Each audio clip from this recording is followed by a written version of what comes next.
నమస్కారం వార్తలకు స్వాగతం. ముందుగా ముఖ్యాంశాలు. మాజీ మంత్రి హరీష్ రావు ప్రెస్ మీట్, పలు అంశాలపై వివరణ.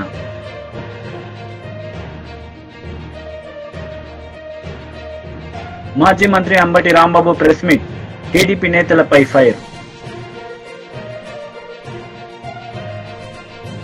YCP leader Ambati Rambabu media సమావేశం నిర్వహించారు. ఈ సందర్భంగా పలు అంశాలపై ఆయన మాట్లాడారు. లోకేష్ గారు, నారా లోకేష్ గారు నిన్న ఒక ట్వీట్ చేశాడు. Z+ భద్రత ఉన్నా ఇంకా ఆ అభద్రత ఎందుకు జగన్? Z+ భద్రత ఉన్నా ఇంకా అభద్రత ఎందుకు జగన్?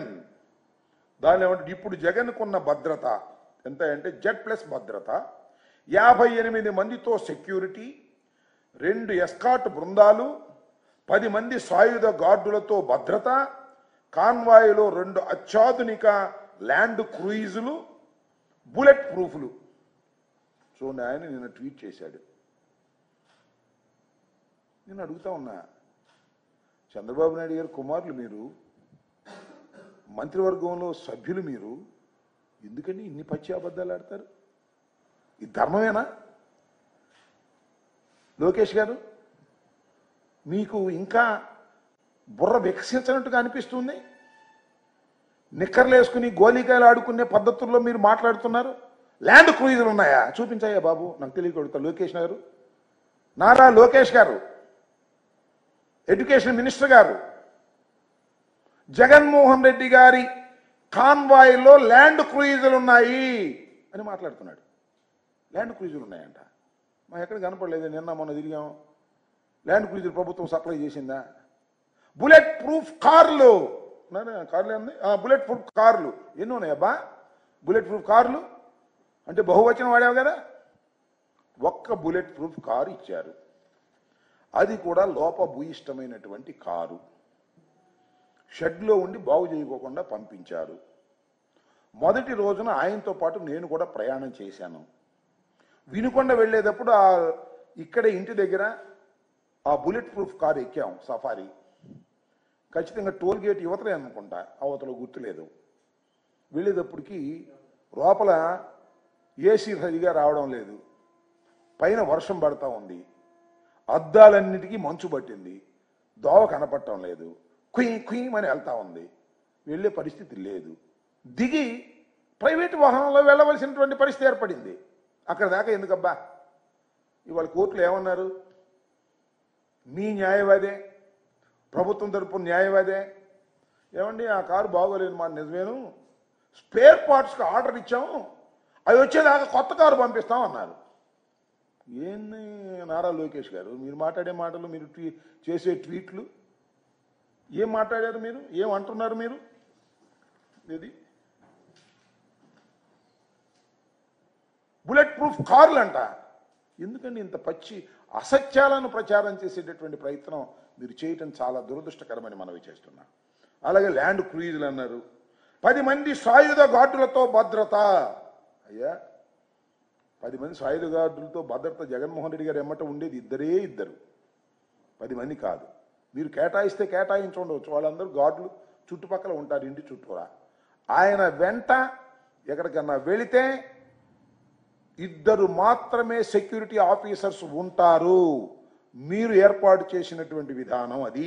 ఈ విషయాన్ని మీరు గమనించాలని మనం. మీకైతే మాత్రం చాలా భద్రత కావాలి, జగన్మోహన్ రెడ్డి గారికి అయితే మాత్రం భద్రత అవసరం లేదు అనేటువంటి పద్ధతుల్లో మీరు వ్యవహరిస్తున్నారు.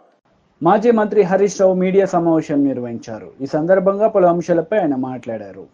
విధానం లేకుండా అడ్డదిడ్డంగా ఈ రాష్ట్ర ప్రభుత్వం వ్యవహరిస్తూ ఉంది. ముఖ్యంగా నిన్న మెడికల్ అడ్మిషన్స్ విషయంలో MBBS సీట్ల అడ్మిషన్ల ప్రక్రియకు వైద్య ఆరోగ్య శాఖ ఏ నోటిఫికేషన్ అయితే ఇచ్చిందో, ఇది మన తెలంగాణ విద్యార్థులకు, భవిష్యత్ తరాలకు తీరని నష్టం చేసే విధంగా ఉంది. అంటే మన పిల్లలే మనకు స్థానికేతరులుగా మారే ప్రమాదం, తెలంగాణ బిడ్డలు తెలంగాణకు స్థానికేతరులుగా మారే విధంగా ఉంది. అంటే కనీస అధ్యయనం లేకుండా MBBS BDS అడ్మిషన్ల విషయంలో ప్రభుత్వం అమలు చేస్తున్న కొత్త నిబంధనలు ఏవైతే ఉన్నాయో అవి విద్యార్థుల ప్రయోజనాలు దెబ్బతీసే విధంగా ఉంది. ముఖ్యంగా ఇక్కడ 2-3 విషయాలు చాలా ప్రధానమైనటువంటివి. తెలంగాణ ఉద్యమం మీకు తెలుసు, నీళ్లు, నిధులు, నియామకాలు 3 అంశాల మీద జరిగింది.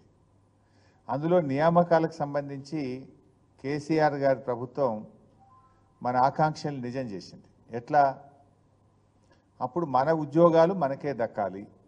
ఆ రోజుల్లో ఏంటంటే 60% లోకల్ రిజర్వేషను, 40% నాన్ లోకల్ అని ఓపెన్ కోటా అని నింపేవాళ్ళు. 70-30, 60-40లుగా నింపేవాళ్ళు. కానీ గౌరవనీయులు కేసీఆర్ గారు చాలా శ్రద్ధ పెట్టి రాష్ట్రపతి ఉత్తర్వుల సవరణ చేసి 95% లోకల్స్కు మన తెలంగాణ బిడ్డలకు ఉద్యోగాలు దక్కే విధంగా రాష్ట్రపతి ఉత్తర్వుల్లో సవరణ చేసి ఇది మనం జీవో నంబర్ 124 2018 సంవత్సరంలో జీవో 124 ఇచ్చాం. ఇందులో దీనివల్ల ఏం జరిగింది? రాష్ట్రంలో ఉద్యోగ నియామకాల్లో 95% ఉద్యోగాలు ఆ జిల్లా బిడ్డలకు, తెలంగాణ బిడ్డలకు దక్కే విధంగా ఇది మనము ఉద్యోగ నియామకాలకు లోకల్ రిజర్వేషన్ను సాధించాం. గతంలో ఉండేది ఏంది? 60-40, 70-30, అంటే 40% మంది పక్క రాష్ట్రం వాళ్ళు వచ్చి ఓపెన్ కాంపిటీషన్లో తెలంగాణలో ఉద్యోగాలు పొందే అవకాశం ఉండేది. 30% మంది స్థానికేతరులు, తెలంగాణేతరులు కూడా తెలంగాణలో ఉద్యోగాలు పొందే అవకాశం ఉండేది. కానీ ముఖ్యమంత్రి గారు స్వయంగా రాష్ట్రపతి గారిని కలిసి, ప్రధానమంత్రి గారిని కలిసి, తాను స్వయంగా ఢిల్లీకి వెళ్ళి కేసీఆర్ గారు 95% ఉద్యోగాలు తెలంగాణ బిడ్డలకు దక్కే విధంగా ఉద్యోగ నియామకాల్లో మేము సవరణ చేశాం. ఇది ఎప్పుడు? 2018లో జీవో 124 ద్వారా 95% ఉద్యోగాలు స్థానికులకు దక్కే విధంగా సాధించింది బీఆర్ఎస్ ప్రభుత్వం. అయితే విద్య విషయంలో కూడా మనం చేసుకోవాల్సిన అవసరం ఉండే. కానీ ఎస్ఆర్సి స్టేట్ రీఆర్గనైజేషన్ యాక్ట్లో ఏం చెప్పారు వాళ్ళు? 10 ఏళ్ల పాటు తెలంగాణ, ఆంధ్రప్రదేశ్లో అడ్మిషన్స్లో, ఎడ్యుకేషన్ అడ్మిషన్స్లో పాత పద్ధతి యథావిధిగా కొనసాగుతుంది. అంటే 15% ఏదైతే ఓపెన్ కోటా ఉందో, ఆంధ్రాలో 15%లో తెలంగాణ విద్యార్థులు వెళ్ళొచ్చు, తెలంగాణలోని విద్యాలయాల్లో 15% ఆంధ్ర విద్యార్థులు ఇక్కడ రావచ్చు. ఈ పద్ధతిని మరో 10 ఏళ్ల పాటు యథావిధిగా కొనసాగించాలని రాష్ట్ర విభజన చట్టంలో చెప్పారు. అందువల్ల దాన్ని మేము మార్చలేకపోయాం. మీకు ఇంకా బాగా అర్థం చేసుకోవడానికి, ఎందుకంటే ఇది చాలా ముఖ్యం. ఒక్కొక్కరు డాక్టర్ కావాలని జీవితాంతం కలగంటారు. పిల్లలే కాదు, తల్లిదండ్రులు కూడా రాత్రింబవళ్ళు కష్టపడి పిల్లల్ని చదివిస్తారు. పిల్లలు కూడా నిద్రాహారాలు మని ఒక డాక్టర్ కావాలని జీవితం అంతా తపన పడుతుంటారు. అలాంటి పిల్లల భవిష్యత్తుతో ఇలా రాష్ట్ర ప్రభుత్వం చెలగాటమాడుతూ ఉంది. నిజంగా మేము ఉన్నప్పుడు మీకు తెలుసు 2850 ఎంబీబీఎస్ సీట్లుంటే కేసీఆర్ గారి ప్రభుత్వం రాష్ట్రంలో ఎంబీబీఎస్ సీట్ల సంఖ్యను 9000కు పెంచింది. 2850 సీట్లను 10 ఏళ్లలో 9000 ఎంబీబీఎస్ సీట్లకు పెంచిన ఘనత బీఆర్ఎస్ ప్రభుత్వంది, మా నాయకుడు కేసీఆర్ది. అంటే మేము 3 అంతలు పెంచినాం ఎంబీబీఎస్ సీట్లు, 4 అంతలు పెంచాం దాదాపు. అయితే పెంచిన సీట్లు కూడా తెలంగాణ బిడ్డలకే దక్కాలని మేము చాలా జాగ్రత్తలు కూడా పడ్డాం. ఉదాహరణకు ఇందాక నేను చెప్పాను, 15% ఓపెన్ కాంపిటీషన్ ఉండాలి. ఏది? మెడికల్ సీట్లలో కానీ, ఇంజనీరింగ్ సీట్లు కానీ అన్ని విద్యాలయాల్లో.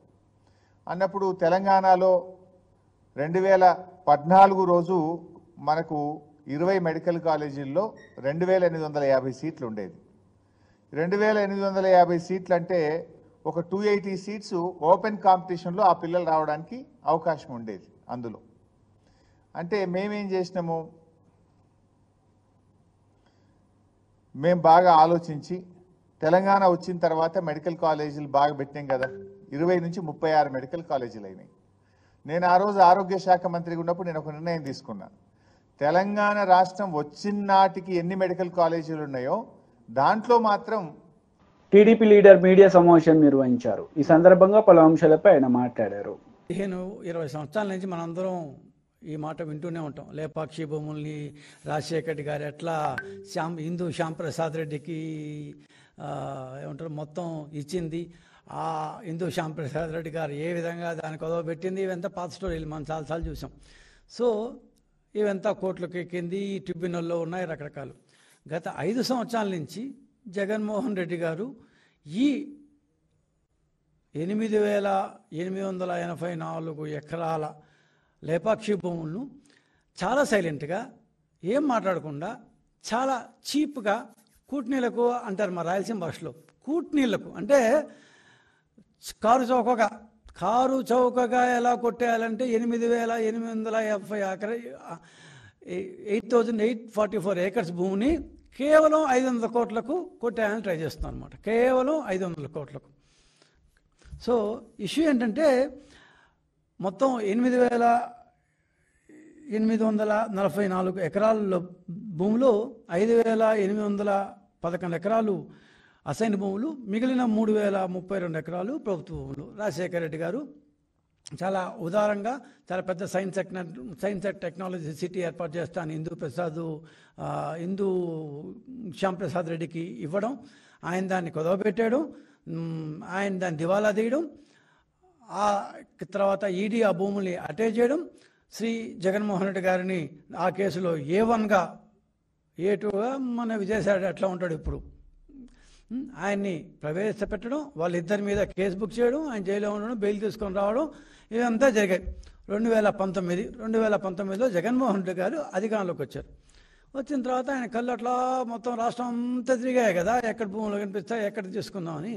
ఈ 8,844 ఎకరాల్లో 4,190 ఎకరాలు అనుకుంటాను మొత్తం. అప్పట్లో ఇందు శ్యాంప్రసాద్ రెడ్డి బ్యాంకుల్లో కుదవబెట్టి లోన్ తీసుకున్నాడు. దాదాపు 4,000 కోట్ల రూపాయలు లోన్ తీసుకున్నాడు. ఆ లోన్లో కట్టలేదు. కట్టకపోతే బ్యాంకులు వచ్చాయి, మా దగ్గర లోన్ తీసుకున్నాడు ఆయన కట్టలేదు, సో ఆయన కుదవబెట్టిన మేము ఆ భూములు గ్యారంటీగా పెట్టుకొని ఇచ్చాము, ఆయన కుదవబెట్టిన భూముల్ని మాకు ఇప్పించేసేయండి అని చెప్పి ట్రిబ్యునల్లో దాఖలు చేశారు. చూడ్డానికి బాగానే ఉంటుంది ఇది, కానీ ఇది బోల్ట్ రూపం అంటే BOLT build operate lease transfer రూపంలో వచ్చింది అది. సో 119 కోట్ల రూపాయలకి రైతుల దగ్గర APIIC అంటే అప్పటి ఆంధ్రప్రదేశ్ ఉమ్మడి ఆంధ్రప్రదేశ్లోని ఆంధ్రప్రదేశ్ ఇండస్ట్రియల్ ఇన్ఫ్రాస్ట్రక్చర్ కార్పొరేషన్ రైతుల దగ్గర నుంచి 119 కోట్ల రూపాయలకి 8,000 ఏకర్స్ ఇంక్లూడింగ్ గవర్నమెంట్ భూమి. సో కొని టోటల్ 8,000 ఏకర్స్, దాంట్లో 5,811 ఏకర్స్ని కొని మొత్తం ఆ ల్యాండ్ పార్సల్ని ఎందుకు ఇచ్చింది. ఓనర్షిప్ ఇవ్వలేదు, ల్యాండ్ నువ్వు వాడుకో, అక్కడ పరిశ్రమ స్థాపించు అని చెప్పించింది. ఈయన రాజశేఖర్ గారి గవర్నమెంట్లో హ్యాపీగా దాన్ని బ్యాంకులు కుదవబెట్టారు. ఆ బ్యాంకుల్లోని దొంగ వెధవలు ఎవరో, బ్యాంకుల్ని దొంగ వెధవలో నేను తిడుతున్నా. అది వాడి భూమి కాదు, హిందూ భూమి కాదు, అది గవర్నమెంట్ లీజుకి ఇచ్చిన రైతుల భూమి, అది గవర్నమెంట్ భూమి. అది దాన్ని కుదవబెట్టుకుని 4,000 కోట్ల రూపాయలు ఇచ్చిన ఆ మహా మేనేజర్లు ఎవరో అప్పటి బ్యాంక్ మేనేజర్లు. సరే అయిపోయింది. ఆయన భూమి కాని భూమిని కొత్త పెట్టేసుకొని ఆయనకి 4,000 కోట్లు ఇచ్చారు, ఆయన దివాళా తీశారు. వీళ్ళు వచ్చి మా భూములు మాకు ఇప్పించండి, మా యొక్క అప్పులు మాకు ఇప్పించండి, లేకపోతే మాకు ఆ భూములను ఇప్పించండి అని వైసీపీ లీడర్ మీడియా సమావేశం నిర్వహించారు. ఈ సందర్భంగా పలు అంశాలపై ఆయన మాట్లాడారు. అది కూడా మాదే కుట్ర అంటూ ఉన్నారు. రికార్డులు తగలబెడితే అవే రికార్డులు MRO ఆఫీసుల్లో ఉంటాయి, RDO ఆఫీసుల్లో ఉంటాయి, కలెక్టరేట్లో ఉంటాయి, సెక్రటరియట్లో ఉంటాయి. మరి వాటిని అన్నింటినీ కూడా కుట్ర కోణమని ఏ విధంగా చెప్తా ఉన్నారో నాకు అర్థం కాదు. మరి ప్రభుత్వం కూడా మేము మొత్తం డేటా అంతా రిట్రీవ్ చేశామని చెప్పి కూడా చెప్పుకొచ్చింది. ఇందులో కుట్ర ఏముంది, మేము చేశామని ఎలా చెప్పుకోగలుగుతున్నాం? మీ పార్టీ కార్యకర్తలను నాయకులను అడ్డం పెట్టుకొని వాళ్ళ చేత తప్పుడు ఫిర్యాదులు చేయించుకొని మాపై బోర్డు దల్లే ప్రయత్నం మీరు చేస్తూ ఉన్నారు. ఎలాంటి ఆధారాలు లేకుండా కొంతమంది అధికారులు అత్యుత్సాహం చూపుతూ ఉన్నారు.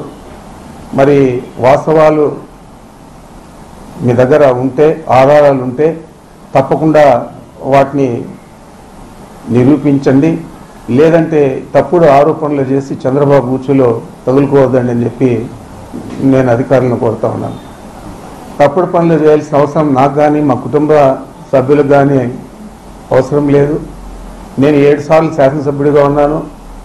మా కుమారుడు 3 సార్లు పార్లమెంట్ సభ్యుడు, మా తమ్ముడు 2 సార్లు శాసనసభ్యుడు. మరి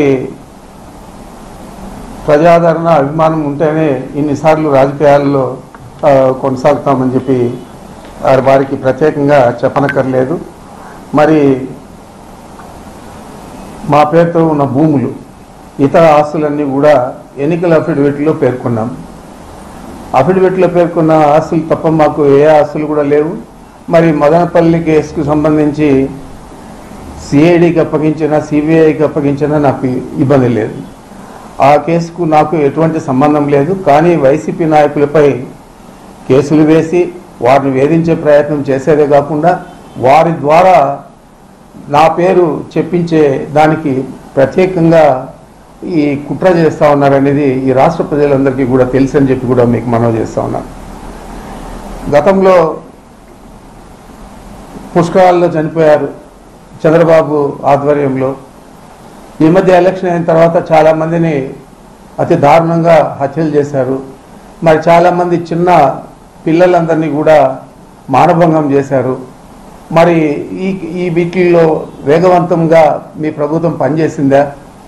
మరి ఏదో అక్కడ రికార్డులు కాలిపోయినాయి, ఆ అత్యవసరంగా పోవాలని చెప్పి హెలికాప్టర్ ద్వారా డీజీపీని పంపించి దీని మీద ఒక పెద్ద ఇది కేసు చాలా ప్రమాదం, ఇది ఈ రాష్ట్రం అంతా కూడా కూలిపోతుంది అని చెప్పే లెక్కలో మీరు చేశారు.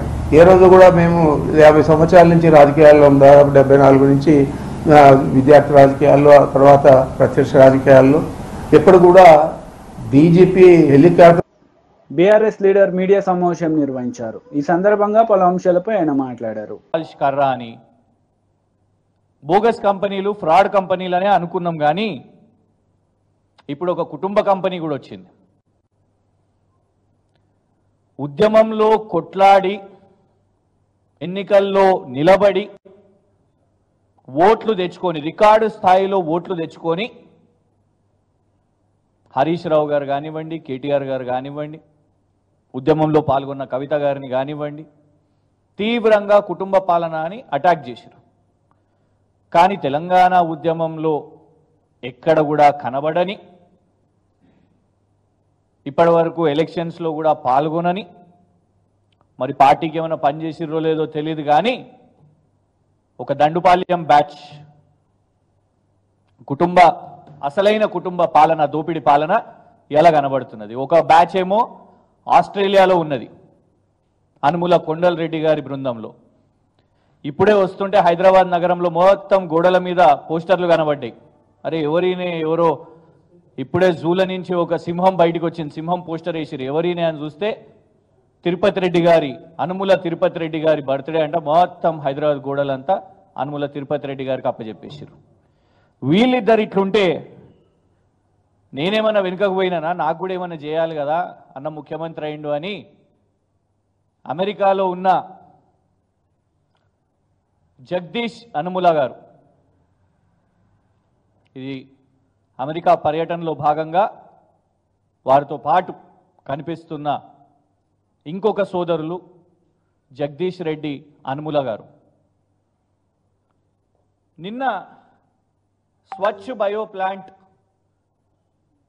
తోని ఎంఓయు ఒప్పందాలు 1000 కోట్లు అని ప్రకటించింది ముఖ్యమంత్రి గారి కార్యాలయం. ముఖ్యమంత్రి గారు ప్రకటించారు. ఇందులో వారు వేసిన ట్వీట్లో, వారు చేసిన ప్రకటనలో, మీడియా ప్రకటనలో సునంగీత్కి చెందిన ఒక సైంటిస్ట్ పేరు ప్రవీణ్ పరిపాటి గారు, వారు ఇక్కడ ఉన్నారు. ఓకే, మరి ఇందులో స్వచ్ఛ బయో వాళ్ళు ఎక్కడున్నారు, ఎవరు అసలు, వీళ్ళందరూ ఎవరు అని ఒక స్టడీ చేస్తే అసలు స్వచ్ఛ బయో అనే సంస్థ దాని రిజిస్ట్రేషన్ డీటెయిల్స్ చూస్తే ఇది కేంద్ర ప్రభుత్వం companies act, ministry of corporate affairs నుంచి తీసిన డాక్యుమెంట్.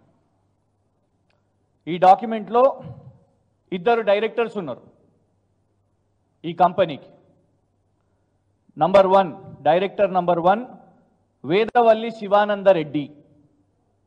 స్వచ్ఛ బయోకి సంబంధించి వార్తలు ముగించే ముందు ముఖ్యాంశాలు మరోసారి. మాజీ మంత్రి హరీష్ రావు ప్రెస్ మీట్, పలు అంశాలపై వివరణ.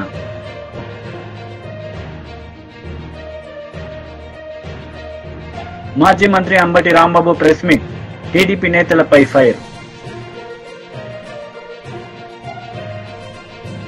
ఈ వార్తలు ఇంతటితో సమాప్తం. తిరిగి ప్రసారమయ్యే వార్తల్లో మళ్ళీ కలుద్దాం. అంతవరకు సెలవు. నమస్తే.